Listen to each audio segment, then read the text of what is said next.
नमस्कार दोस्तों, स्वागत है आपका इस YouTube चैनल हिंदी पाठशाला में। और मैं आज उपस्थित हुई हूँ अविकारी शब्द भाग 3 के साथ, जिसमें आज का विषय है समुच्चय बोधक अव्यय। एक दृष्टि डालते हैं कि अव्यय किसे कहते हैं। इस पे चर्चा हमने की हुई है, एक बार पुनः देखते हैं अव्यय किसे कहते हैं। ध्यान दीजिएगा, वे शब्द जो लिंग, वचन, कारक, काल इन सब के कारण परिवर्तित नहीं होता है, अपना स्वरूप बदलता नहीं है, उन्हें हम क्या कहते हैं? अविकारी या अव्यय शब्द कहते हैं। और ये होते कितने तरह के हैं? 5 तरह के होते हैं, जिनमें से 2 भेद हमने पिछली वीडियो में चर्चा कर ली है, जिन पर मैंने वीडियो बना दी है। कौन कौन से? क्रिया विशेषण अव्यय और संबंध बोधक अव्यय। आप मेरे चैनल पर जाकर इन दोनों की वीडियो देख सकते हैं और उसके बाद आगे की वीडियो देखेंगे तो बिल्कुल आसानी से समझ में आएगा। तो आज का विषय है, क्या है? अविकारी शब्द भाग 3 के अंतर्गत हम क्या पढ़ेंगे? तीसरा भेद, जो कि है समुच्चय बोधक अव्यय। तो चलिए देखते हैं समुच्चय बोधक अव्यय किसे कहते हैं और इसके बारे में समझते हैं। ये भी दोस्तों पद परिचय का ही अंग है, ये बिल्कुल ध्यान देना है आपको।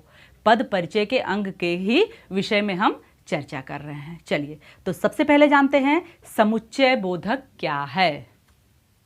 समुच्चय, समुच्चय का अर्थ होता है योजक, यानी जोड़ने का काम जो करता है उसे हम समुच्चय या योजक कहते हैं। और इनके अंतर्गत हम ऐसे शब्दों के बारे में चर्चा करने वाले हैं जो कि जोड़ने का काम यानी समुच्चय का कार्य करते हैं।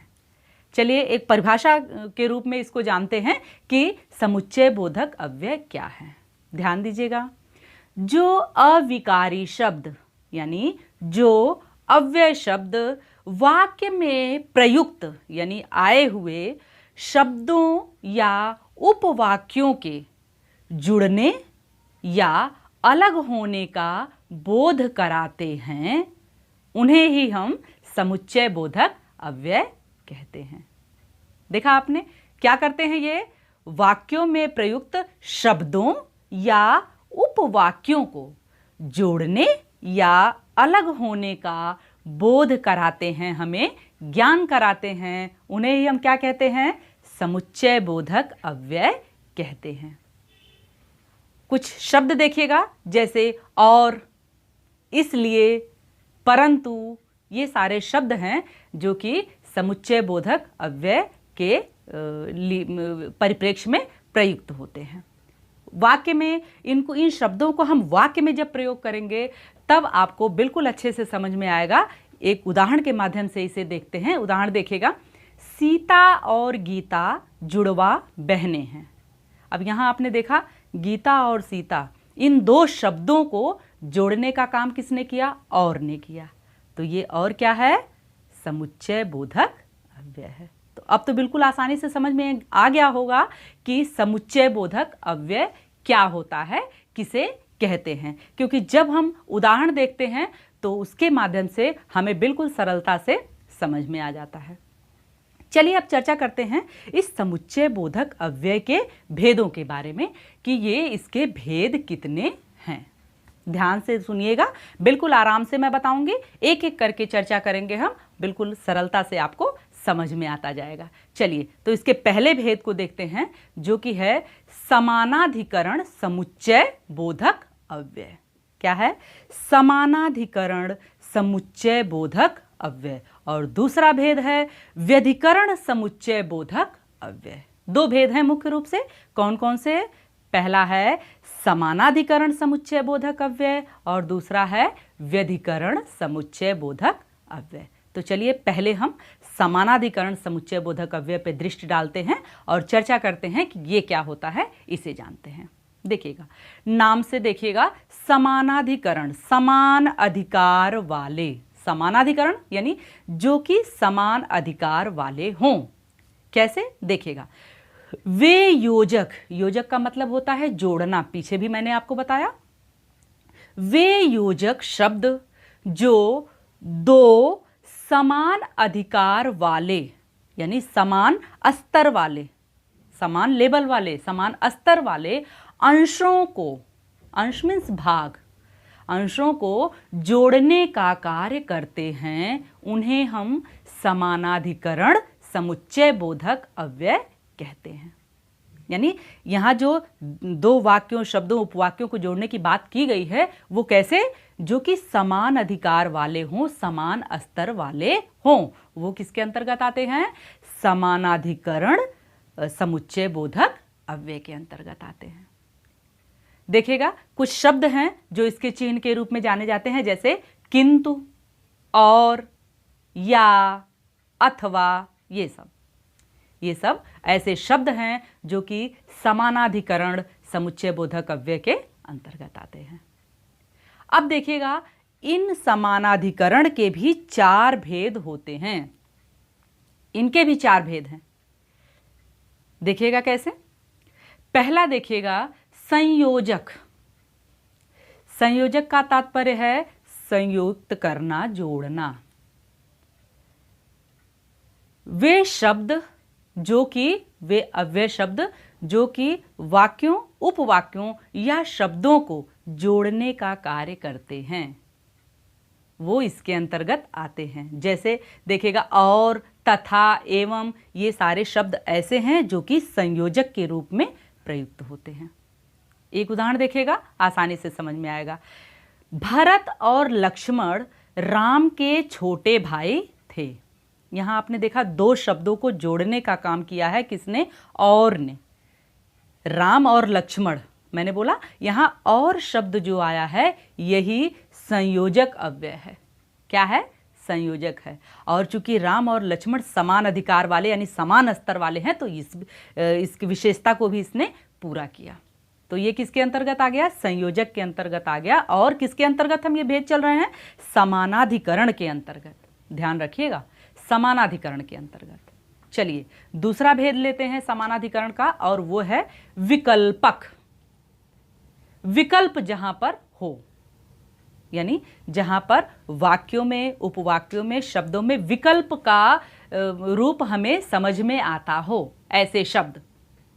कैसे देखिएगा, इसमें देखिएगा उदाहरण के तौर पे कुछ शब्द देखिएगा पहले, जैसे या, अथवा, नहीं तो, या तो, ये सारे शब्द इसके अव्यय के बोधक है, किसके, विकल्पक के। अब उदाहरण देखिएगा कैसे ये प्रयुक्त हुए हैं वाक्य में। एक उदाहरण देखिएगा, या तो मोहन जाएगा या मदन।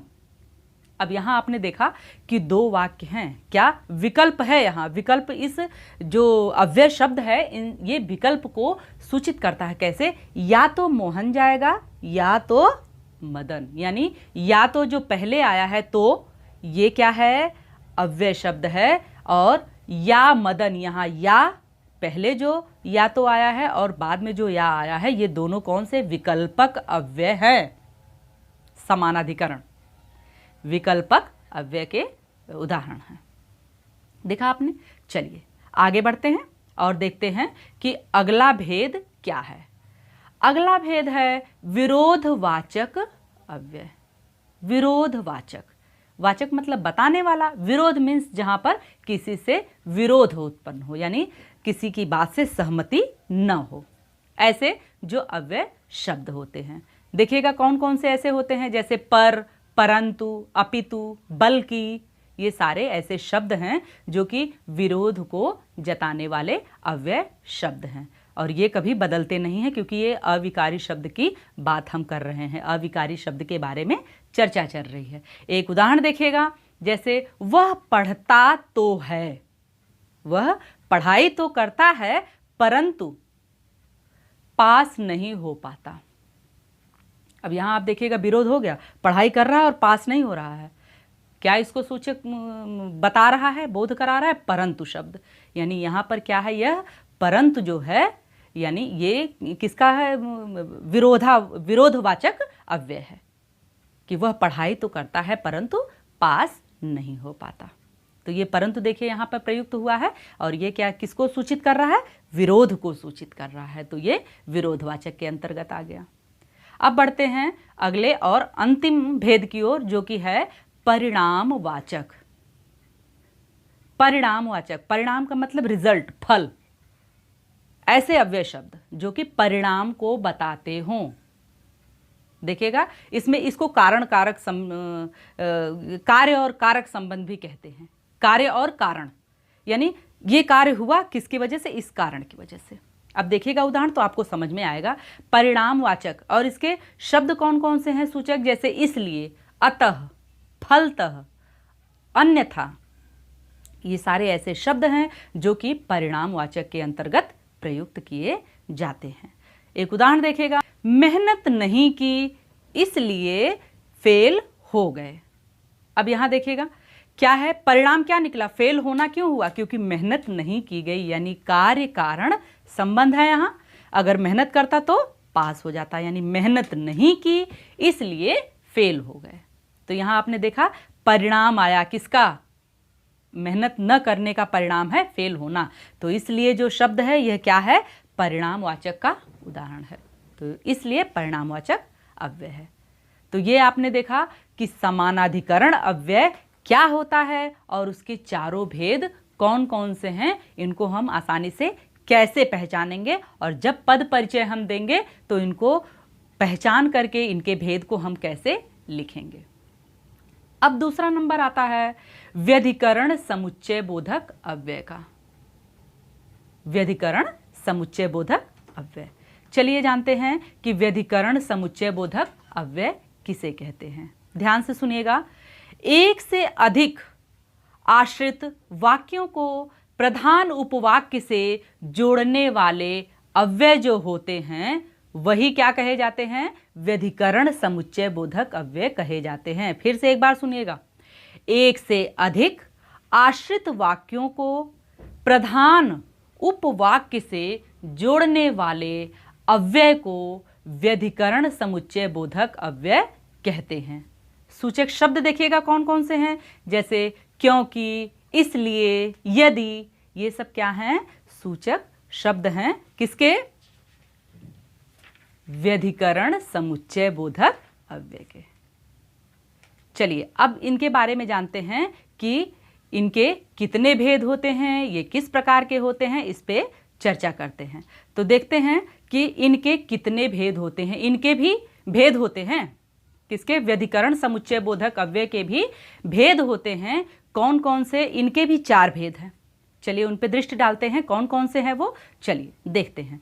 पहला क्या है, कारणवाचक यानी हेतु बोधक। कौन सा है, कारणवाचक, यानी जिससे हमें कारण पता चले। कारणवाचक यानी जो कारण को बताए, इसको हेतु बोधक भी इसका नाम है, कारणवाचक का ही नाम है हेतु बोधक। देखिएगा, इनसे वाक्य में कार्य कारण का बोध होता है। यानी क्या होता है, हमें वाक्य में यह पता चलता है कि कार्य क्या है और उसके कारण क्या है जिसकी वजह से यह कार्य हुआ है। तो हमें क्या होता है, कार्य कारण का बोध होता है इनके माध्यम से। उदाहरण देखिएगा, बिल्कुल आराम से समझ में आएगा। वह इमारत ढह गई, ढह गई मीन्स गिर गई। वह इमारत ढह गई क्योंकि उसकी नींव कच्ची थी। यहां आप देखिए कारण और कारक का संबंध आ रहा है। आपने देखा कि एक कारण है जिसकी वजह से यह कार्य हुआ है। इस कार्य होने का कारण क्या था, इमारत के ढह जाने का कारण क्या था, नींव का मजबूत न होना। और इसको सूचित किसने किया है, जोड़ा किसने है, क्योंकि शब्द ने। तो ये क्या हो गया, हेतु बोधक या कारणवाचक अव्यय। दूसरे भेद की ओर बढ़ते हैं और वो है संकेतवाचक अव्यय। वो कौन सा है, देखिएगा, हम व्यधिकरण के बारे में बात कर रहे हैं, ध्यान दीजिएगा। व्यधिकरण समुच्चय बोधक अव्यय, और उसके अंतर्गत दूसरा भेद है उसका संकेतवाचक। इनसे शर्त या संकेत प्रकट होता है। इन शब्दों से कोई शर्त या संकेत के बारे में हमें ज्ञात होता है कि कोई शर्त रखी जा रही है या संकेत दिया जा रहा है। उदाहरण देखिएगा, आसान हो जाएगा। देखिए, यदि तुम चाहो तो नौकरी कर सकते हो। अब यहाँ देखना, शर्त रखी गई है। अगर तुम चाहो, संकेत दिया गया है, शर्त दिया गया कि यदि तुम चाहो तो नौकरी कर सकते हो। यदि जो आया और तो जो आया, ये दोनों शब्द क्या हैं? संकेत वाचक हैं। संकेत कर रहे हैं कि अगर तुम चाहो, यदि तुम चाहो तो नौकरी कर सकते हो। तो यहां आपने देखा, ये दोनों शब्द क्या हैं? संकेत वाचक अव्यय हैं। तीसरा भेद है स्वरूपवाचक अव्यय। स्वरूपवाचक क्या है? देखिएगा, इनसे पहले प्रयुक्त हुए शब्द या वाक्यांश के अर्थ का बोध होता है। ये स्वरूपवाचक जो शब्द होते हैं अव्यय, इनसे क्या होता है? पहले प्रयुक्त हुए शब्द या वाक्यांश के अर्थ का ज्ञान हमें होता है। हम जानते हैं कि पहले प्रयुक्त हुआ शब्द कैसा था, कैसा नहीं। उदाहरण देखिएगा, और इसके शब्द कौन कौन से हैं? मानो, यानी, यहां तक, ये ऐसे अव्ययबोधक शब्द हैं जो कि स्वरूपवाचक के अंतर्गत प्रयोग किए जाते हैं। उदाहरण देखिएगा, ऐसा लग रहा था मानो बादल छा गए हों। अब यहां देखिएगा, स्वरूप कैसा हो रहा हमें कि पहले प्रयुक्त हुआ जो शब्द या वाक्य है, इसके अर्थ का हमें ज्ञान हो रहा है। किससे? जो मानो शब्द हमने यहां पर लगाया हुआ है। ऐसा लग रहा है मानो बादल छा गए हैं। तो ये मानो शब्द क्या है? स्वरूपवाचक अव्यय है। देखा आपने? चलिए आगे बढ़ते हैं और इसके अंतिम भेद को जानते हैं कि वो क्या है। अंतिम भेद है किसका? व्यधिकरण समुच्चय बोधक अव्यय का, जो कि है उद्देश्यवाचक। यानी इससे हमें उद्देश्य के बारे में पता चले। इनसे वाक्यों में प्रयोजन या उद्देश्य का हमें ज्ञान होता है, बोध होता है। हम जानते हैं इनसे वाक्यों में हमें यह पता चलता है कि वाक्य का उद्देश्य क्या है। देखिएगा उदाहरण, जैसे नियमित रूप से व्यायाम करो ताकि स्वस्थ रह सको। अब ताकि जो शब्द यहां आया है, ये क्या किया है? इसने दोनों वाक्यों को जोड़ा है और क्या किया है? हमें एक उद्देश्य का पता चल रहा है। किस उद्देश्य का? कि हमें स्वस्थ रहने के लिए व्यायाम करना अति आवश्यक है। तो अब उम्मीद करती हूं कि आपको बिल्कुल अच्छे से समानाधिकरण और व्यधिकरण समुच्चय बोधक अव्यय समझ में आया होगा, और समुच्चय बोधक अव्यय होता क्या है इसके बारे में भी आप लोग अच्छे से जान गए होंगे। तो यहाँ आपने देखा कि हमने अविकारी शब्द अव्यय, समुच्चय बोधक अव्यय जो है, इसके बारे में चर्चा करी। तो वीडियो आपको कैसी लगी कमेंट करके मुझे ज़रूर बताइएगा, और अगर आपने चैनल को सब्सक्राइब नहीं किया है तो प्लीज़ मेरे चैनल को सब्सक्राइब करिए, बेल आइकन दबा दीजिएगा ताकि हमारी नोटिफिकेशंस आपको मिलती जाएं, और वीडियो को लाइक करना बिल्कुल नहीं भूलिएगा। मिलते हैं आपसे अगली वीडियो में। वीडियो देखने के लिए आपका बहुत बहुत धन्यवाद।